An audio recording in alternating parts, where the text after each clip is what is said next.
नमस्कार दोस्तों, आप लोगों का बहुत बहुत स्वागत है हमारे चैनल पर। जैसा कि आप जानते हैं यूपीएससी के इंटरव्यूज चल रहे हैं। सर अपना इंटरव्यू देकर के आए हैं, तो वीडियो में सर का एक्सपीरियंस जानेंगे, उनकी जर्नी किस तरह की रही, स्ट्रैटेजी वगैरह क्या थी, किस तरह के सवाल पूछे गए हैं। सर सबसे पहले आपका बहुत बहुत स्वागत है हमारे चैनल पर। Thank you. कैसा इंटरव्यू हो गया आपका? शीलवर्धन सर का बोर्ड था, बोर्ड मेंबर। हाँ, लगभग 95% मैंने आंसर किए हैं, बट जनरली बोर्ड मेंबर्स का देखा गया है कि पोकर फेस होता है, वो जाहिर नहीं करते आप पसंद आ रहे हैं नहीं। जी। तो ऐसा बता पाना मुश्किल है, बट काफ़ी मैंने अपने जवाब दिए हैं, मैं सेटिस्फाइड हूँ उससे। ओके सर, थोड़ा सा अपने बारे में बताइए।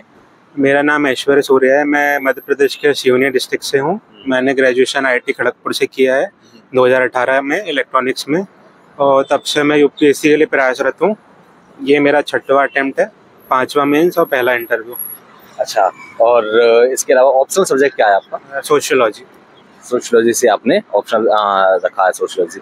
ठीक है, तो सवाल किस तरह के पूछे गए थे, माहौल क्या था अंदर का? सवाल बहुत ही डाइवर्स थे, ये नहीं कह सकते कि सिर्फ करंट पे चला या डेफ पे चला, दोनों का मिक्स था। फुटबॉल पे क्वेश्चन थे कुछ जो मैं देखता हूँ, मेरी हॉबी है। अच्छा।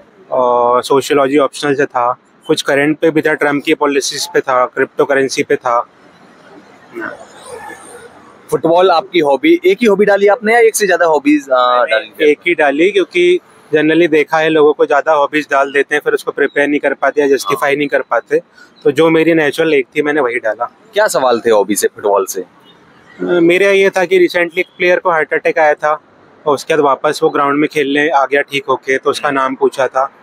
और ज्यादा क्वेश्चन नहीं थे, एक ही था फुटबॉल पे। अच्छा, आप कह रहे कि एक ही हॉबी डाली आपने, जो मतलब एक से ज्यादा हॉबी डालते हैं या फिर एक हॉबी डालते हैं तो कोई दिक्कत नहीं होती है? देखिए, एक से ज्यादा आप तभी डालें जब आप उसको जस्टिफाई कर पाएं। आप बहुत ज़्यादा रेगुलरली नहीं करते हैं, सिर्फ लिखने के लिए डाल दिया कि मेरा डेव भारी दिखेगा, तो वो सही नहीं है, क्योंकि आप उसको फिर आंसर नहीं कर पाएंगे। तो दे विल लाइक कि भाई जो एक है वही लिखा है आपने, और उसके ऊपर आप आंसर कर पा रहे हैं। आपके ऑप्शनल सोशियोलॉजी से किस तरह के सवाल थे? सोशियोलॉजी से नॉर्मल सवाल थे कि SDI इंडिकेटर्स के बारे में पूछा था, फिर उसको अपने ज़िले से रिलेट करने बोला गया था। फिर सोशल प्रोग्रेस, किसी भी पॉपुलेशन, सर्टेन पॉपुलेशन कैसी देखी जाए तो क्या पैरामीटर्स होते हैं, वो पूछा गया। अच्छा, इस सब के अलावा कोई रैंडम कोई सवाल और कोई सिचुएशन बेस्ड सवाल जो आपको याद आ रहा हो? सिचुएशन बेस्ड एक ही था कि आप किसी गवर्नमेंट डिपार्टमेंट में हैं और वहाँ पे सिक्योरिटी ब्रीच हुआ है बिकॉज ऑफ कंप्यूटर ब्रीच, और कुछ आपके कॉन्टैक्ट्स इन्फॉर्मेशन लीक हो गई है, तो हाउ विल यू प्रोसीड, किसको रिपोर्ट करेंगे, क्या करेंगे, वो पूछा था मुझसे। अच्छा, और इस सब के अलावा सर मैं थोड़ा सा बात करूँ आपकी, जो कि आप 5वां आपने मेंस लिखा है, इस बार पहला ही इंटरव्यू है। पिछली 5 बार से क्या दिक्कतें, कहाँ पर कमियां रह जा रही थी, आपको इंटरव्यू कॉल नहीं आ पा रही थी? सबसे बड़ी कमी ये थी कि नॉलेज होना, और उस नॉलेज को 3 घंटे में कोरे पेपर में A4 शीट में दर्शाना बहुत अलग चीज़ है। आपको 7 मिनट में लिखना होता 10 मार्कर, 11 मिनट में 15 मार्कर, ऐसे करके 20 करेंगे आप तो 180 मिनट कुछ होते हैं।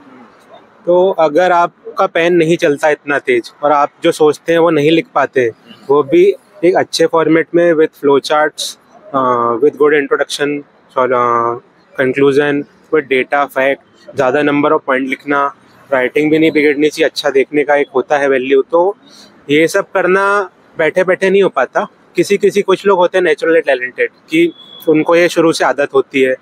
खासकर मैं IT बैकग्राउंड से था, तो हमने कभी लिखा नहीं था, हमने तो ऑब्जेक्टिव सॉल्व किए हैं। तो ये चीज़ पकड़ना कि मेरी ये गलती हो रही है, इसी में मुझे 2-3 अटेम्प्ट लग गए। जब पता लगा इस बार, तो काफ़ी ज़्यादा लिखा 6-7 महीने, और बस इस बार फिर कॉल आ गया। अच्छा, तो इस सब के अलावा मैं बात करूं कि आप 5, क्योंकि आपका ऑब्वियसली ये 6ठा अटेम्प्ट जैसा आप बता रहे हैं, तो बहुत सारे स्टूडेंट्स 1-2 अटेम्प्ट में निकाल लेते हैं, बहुत सारा वो आप जैसे लोग इतना 6 अटेम्प्ट मतलब 6 अटेम्प्ट लग जाते हैं। क्या यहाँ तक 6 अटेम्प्ट तक रोके रहना यूपीएससी में, क्या ये वर्थ इट रहता है? देखिए, ये तो आपको अपने अंतरात्मा से पूछनी है कि क्या आप यूपीएससी के लिए इतने ज़्यादा तत्पर हैं और इतने ज़्यादा एकाग्र हैं कि आप अनएम्प्लॉयड रह के भी कर सकते हैं इतना दिन, प्लस क्या आपकी फाइनेंशियल सिचुएशन और फैमिली इतनी सपोर्टिव है। मेरी थी तो मैं कर पाया, मैं समझता हूँ बहुत लोग की नहीं होती, तो वो पार्ट टाइम के साथ करेंगे वो। बट अगर आपको थोड़ा भी अगर मन डगमगाता है कि यार इतने टाइम में मेरी लाइफ वेस्ट हो रही है, मुझे एंजॉय करने नहीं मिल रहा, तो फिर आप यहाँ मत रुकिए, जो करना चाहता है वही रुके, वरना यूपीएससी के अलावा और भी चीज़ें हैं लाइफ में। सर आपने फील किया होगा इस पूरी जर्नी में, 6-7 साल आप अटेम्प्ट दे रहे हैं लगातार, क्या प्लान बी होना कितना जरूरी होता है? देखिए, प्लान बी होना तो बहुत ज़रूरी है। मैंने तो पर्सनल बताऊं तो इसलिए नहीं रखा था क्योंकि मुझे लगता था प्लान बी रखने से मैं भटकूंगा और कहीं ना कहीं कुछ फेलियर के बाद में सोचूंगा कि चलते हैं उस लाइफ की तरफ। तो इसलिए मैंने नहीं रखा था। बट मैं नए स्टूडेंट्स को एडवाइस करूंगा कि आप मत करिए हमारे जैसा। हमने तो किया है, आप प्लान बी रखिए, रखने से कोई बुराई नहीं है। अच्छा, और प्लान बी कब, कितने अटेम्प्ट के बाद प्लान बी के बारे में सोच लेना चाहिए कि अब प्लान बी होना चाहिए? देखिए, शुरू के 2-3 अटैम्प्ट, मैक्सिमम 4 अटैम्प्ट, उसके बाद आपको प्लान बी इम्प्लीमेंट करने का सोच लेना चाहिए। बिकॉज इतने अटैम्प्ट पे लगभग हो जाता है ज़्यादातर लोग का। रेयर केस होते हैं हमारी तरह जो 5वें 6वें तक आते हैं बिकॉज हम अपनी गलतियाँ पकड़ नहीं पाए। अगर आप अच्छे से करेंगे और किसी अच्छे मेंटर से बात करेंगे तो आप 2 या 3 अटैम्प्ट पे अपनी गलतियाँ पकड़ के सुधार भी लेंगे। ओके सर, मैं थोड़ा सा आपकी स्ट्रैटेजी के बारे में जानना चाहूँगा कि मतलब आपको अच्छा खासा एक्सपीरियंस है, 5 बार मेंस लिखा है, इस बार इंटरव्यू दे रहे हैं आप लोग, तो आप जो है क्या बच्चों को किस तरह से गाइड करेंगे, क्या उनको स्ट्रैटेजी के बारे में बताना चाहेंगे कि कैसे कैसे क्या कुछ किया जाए? देखिए, हर स्टेज की अलग स्ट्रेटेजी है। प्री की बहुत अलग, मेंस की बहुत अलग। ये पहले प्रीलिम्स के बारे में बात करते हैं। हाँ, तो प्री में देखिए ये है कि मिनिमम सोर्सेज रखने हैं। वो हर कोई टॉपर बताता है क्या बुक्स पढ़नी है, लिमिटेड। कोई भी करंट अफेयर्स पढ़िए, बुकलेट, न्यूज़पेपर पढ़िए, उसी को बार बार पढ़िए जब तक कि आपसे कोई भी कहीं से पूछ ले, लक्ष्मीकांत का कोई भी कहीं पेज से पूछ ले, फैक्ट याद होना चाहिए क्योंकि सारा गेम फैक्ट्स का है प्रीलिम्स में। आपको अगर फैक्ट्स याद नहीं रहेंगे तो आप कितने भी सोर्स पढ़ते रहिए, आपको जब वो याद ही नहीं आएगा एग्जाम में तो आप कैसे करेंगे। दूसरा बात, प्री हो मेंस हो प्रैक्टिस, बहुत सारे मॉक्स लगाइए जितने लगा सकते हैं। बिकॉज आना और वहाँ पे 2 घंटे में टिक करना, गोले सही से भरना, एलिमिनेट करना, बहुत जगह एजुकेटेड गैसेस भी मारने पड़ते हैं तो तभी कट ऑफ क्लियर होता है आपका। तो ये सब आपको प्रैक्टिस बहुत करनी चाहिए। क्या लगता है इस बार आपने पिछली बार से क्या अलग किया इस बार जिसकी वजह से आप यहाँ तक पहुँचे हैं? देखिए, मतलब ऑनलाइन रिसोर्सेज का इस्तेमाल किया, चैट जीपीटी वगैरह इन सभी चीज़ों का इस्तेमाल किया या कुछ और आपने किया? सब कुछ सेम था, नोट्स भी सेम थे। मेरे नोट्स सारे डिजिटल ही हैं एवर नोट में। मैं ऑफलाइन बुक से नहीं पढ़ता हूँ ज़्यादा और मेरा डिजिटल है टॉपिक वाइज मेंस का। सब कुछ सेम था, बस एक चीज़ चेंज थी, लिखा बहुत। अच्छा, जिससे पहले भागता था, लोगों को फोबिया भी होता है पेन उठाने का कि हम बाद में लिखेंगे, एग्जाम आएगा।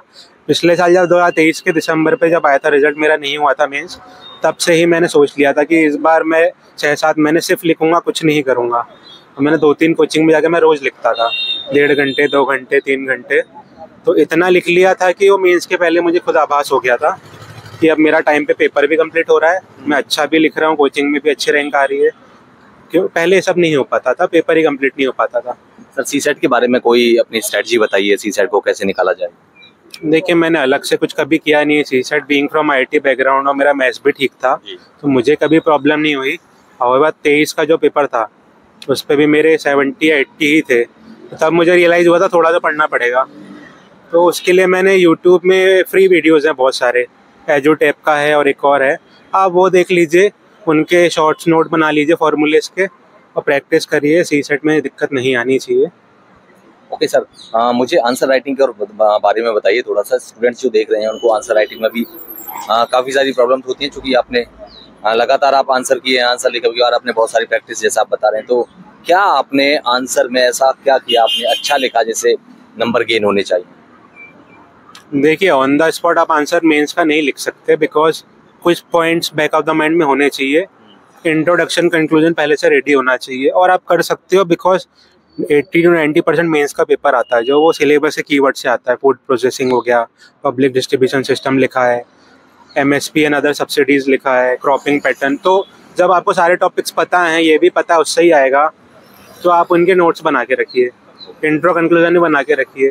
मैं मानता हूँ GS 2 और 3 में 2-3 क्वेश्चन ऐसे आएंगे जो करंट के होंगे, बट एथिक्स ले लो, ऑप्शनल ले लो, सब तो आपका स्टैटिक ही वही रिपीट हो रहा है बार बार। तो आप इनके नोट्स बनाइए। जब नोट्स पढ़ लेंगे तो लिखना भी आसान होगा, कम टाइम पे लिख पाएंगे। और उसके बाद बहुत सारा लिखिए, कोचिंग के मॉक्स जाके टाइम लिमिट में करने का कोशिश कीजिए। सर, आपके सोर्सेज वगैरह क्या रहे हैं? क्योंकि मोस्टली जो स्टैंडर्ड बुक्स होती है जैसे कि मान लो पॉलिटी के लक्ष्मीकांत वगैरह, स्पेक्ट्रम वगैरह, ये सभी को पता होता है जनरली, लेकिन इसके अलावा जो वैल्यू एडिशन के लिए आपने एनवायरमेंट, साइंस टेक वगैरह, इकोनॉमिक्स वगैरह, मेंस के लिए मैं कोई आपको सोर्स नहीं बताऊंगा बिकॉज मेंस के लिए कोई एक सोर्स है ही नहीं। आप चाहे तो इंटरनेट का यूज़ करिए, चैट जीपीटी का करिए। आपको क्या करना है, कोई भी सिलेबस का टॉपिक है, एमएसपी है तो एमएसपी में 5 इशू 10 इशू लिख लीजिए, है ना। उसके क्या क्या होता है वो लिख लीजिए, कितनी क्रॉप्स के लिए होता है, क्या कमेटी है, शांता कुमार कमेटी है, दलगई कमेटी, इनने एमएसपी का क्या बोला है, 4-5 सॉल्यूशन लिख लीजिए, वे फॉरवर्ड लिख लीजिए, गवर्नमेंट ने कुछ किया क्या वो लिख लीजिए। तो ये तो आप कहीं से भी कर सकते हैं, इसके लिए कोई बुक नहीं पकड़ना है। और सही बताऊं तो एक बुक में अच्छा आंसर मिलेगा भी नहीं। जब क्वालिटी आंसर चाहिए कि एग्जामिनर को पढ़ के मजा आए, वो इंटरनेट से करिए और खुद के नोट्स बनाइए। इथिक्स के लिए क्या करना चाहिए? एथिक्स के लिए वही सारे कीवर्ड्स पे नोट्स बनाइए और एग्जाम्पल बहुत सारे लिखिए, करंट आईपीएस के, आईएएस के, कोई भी वैल्यू है, कंपैशन है तो कोई आईएएस ने कभी कंपैशन दिखाया है। अगर जैसे कोटा में वो डीएम ओम कसेरा थे, उन्होंने इवैक्यूएट किया था 50,000 बच्चों को, तो एज अ कंपैशन देखते हैं। हमारे एमपी के पी नरहरी हैं, पंचस्पर्श योजना चलाई थी। तो आप जब अपने आंसर्स में ऐसा लिखेंगे या ये आईएएस ऑफिसर ने ये किया, आईपीएस ने, तो दूसरों से हटके दिखेगा, ये सिर्फ थ्योरी नहीं रह जाएगी। तो एग्जाम्पल जुगाड़िए और इसके लिए कुछ नहीं करना, टॉपर्स की कॉपी देखिए, वो उन लोगों ने लिखा है, बस उससे उठा लीजिए। सर लास्ट सवाल मेरा ये कि क्या कोचिंग करना जरूरी है? क्या कोचिंग करना ही चाहिए, एक मतलब कंपलसरी की करनी ही चाहिए, या फिर सेल्फ स्टडी से किया जा सकता है? देखिए सच बताऊं तो मैंने तो की थी, तो ये बोलना अभी मैं बोलूँ कि करनी जरूरी नहीं है तो ये भी सही नहीं होगा। इसका मैं कोई उत्तर नहीं देना चाहूँगा, आप खुद से पूछिए। बिकॉज कोचिंग कहीं ना कहीं तो हेल्प करती है, आपको चलना सिखाती है, दौड़ना तो खुद है, बट आपको लग रहा है कि चलने के लिए जरूरत नहीं है कोचिंग की, तो मत करिए। ज्यादातर लोग जो यहाँ पर आ रहे हैं 11-11, 10-10, 11 लाख फॉर्म भरे जाते हैं, क्या यूपीएससी को, आईएएस को ओवर ग्लोरीफाई किया जा रहा है? देखिए यूपीएससी तो ग्लोरीफाई नहीं करती, ये तो जनता ही करती है, स्टूडेंट ही करती है, कोचिंग वाले करते हैं, यूट्यूब चैनल वाले करते हैं। तो इसमें यूपीएससी का दोष देना तो ठीक नहीं है। ग्लोरिफिकेशन होता भी है, इतनी मेहनत के बाद अगर पहुंचते हैं बच्चे अपने सालों का प्रयत्न करके और समाज के अगेंस्ट जाके, तो थोड़ा ग्लोरिफिकेशन ठीक है, ज़्यादा तो कुछ भी ग्लोरिफिकेशन ठीक नहीं होता। Okay sir, thank you so much. Last में आपका क्या मैसेज रहेगा स्टूडेंट्स के लिए? मेरे यही रहेगा, प्रोसेस पर ट्रस्ट करिए, अपने पे करिए और मेहनत करेंगे तो ज़रूर होगा, तो बस मेहनत से मत भागिए। All the best. उम्मीद करेंगे इस बार आपका फाइनल लिस्ट में नाम आए। Thank you so much.